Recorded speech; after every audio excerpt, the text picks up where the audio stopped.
So now after making the API call successfully, it's time to get actual result from the response and show it to the user on screen. So right now when we are making this API call, we are getting this response. And here our actual result is this one. So now we need to learn that how we can fetch it from this whole response. And to understand that, you need to open documentation. And here if you will scroll down after the request section, you will find this response section. But to see this response, we need to make the API call. So what you can do is to copy your API token from here, and then you can paste it in this request section. And then we can click on this send API request. And there you can see we got the response here. And to see it clearly, I can simply expand it. And now you can see the structure of response returned by DeepSeek. So we are getting a JSON object here which contain an ID, an object, date, and the model which is used. And then we get this choices array. So in this choices array, basically we are getting the possible response for our query. So there may be one or more than one objects inside this choices array. So if we got one object here, then it means that model returned one response.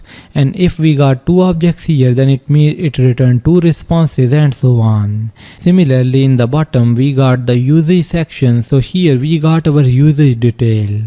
Like you can see the prompt token property here. So it is indicating the number of tokens which we passed inside our query. So we passed 9 tokens, or our question or query contained 9 tokens. And then we got completion tokens. So this is basically the number of words which DeepSeek returned. And then we got the total, and so on. But now our main interest is this choices array. So in this choices array we got a single object, which means that we got one response. And to access it, inside this response we got a message object. And this message object has a role property. So this is telling us that this message is sent by our assistant or our DeepSeek model. And then this content contains the actual answer. So now we need to fetch this content property of this message object which is present inside this choices array. So this may seem a little bit confusing for you, but once we will implement it, it will be clear. So now inside our application we need to fetch that content property from this whole JSON. And to do that, we are going to write the code. So firstly, we are going to check that if our API call was successful and we got the response or not. So if our API call is successful, then our status code will be 200. So we can add an if condition here, and then we can check the response.status code. So if the status code is 200, then it means that our API call was successful. And then here we can get the response returned by our API using this response.body. So here this response.body is actually returning the result in the form of string, but we need to get it in the form of JSON so that we can easily fetch the result. So to convert this string into JSON, we can use JSON decode function. So write JSON decode, and then inside this function pass this response.body.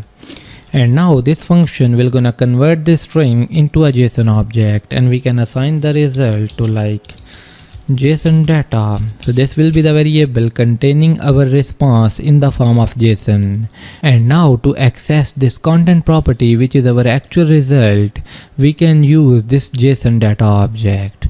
So here you can write JSON data and then add curly braces, and here we need to specify the object name which we want to access. So as you know, our content is present inside message, and this message is present inside choices. So firstly we need to access this choices array. So simply write choices here, and after that we need to get the first element of this array. So we are going to specify the index 0, and then inside that first element we got a message object. So we can specify that message here, and then inside that message object we got that content property. So we can specify that content here. And that's it. So now by doing that, we are accessing the content property of first object of this choices array. So if you will look closely, we are accessing choices and then the message object, and after that the content property. So here, after accessing this actual result, what we can do is to print it in the console to confirm it. So we can add this print here, and then we can comment the second print function so that we can see the answer clearly. And after doing that, let's simply restart our application. And there you can see we got the response, hello, hi, how I can assist you today. So it means that we are able to successfully fetch only the answer from our DeepSeek model response.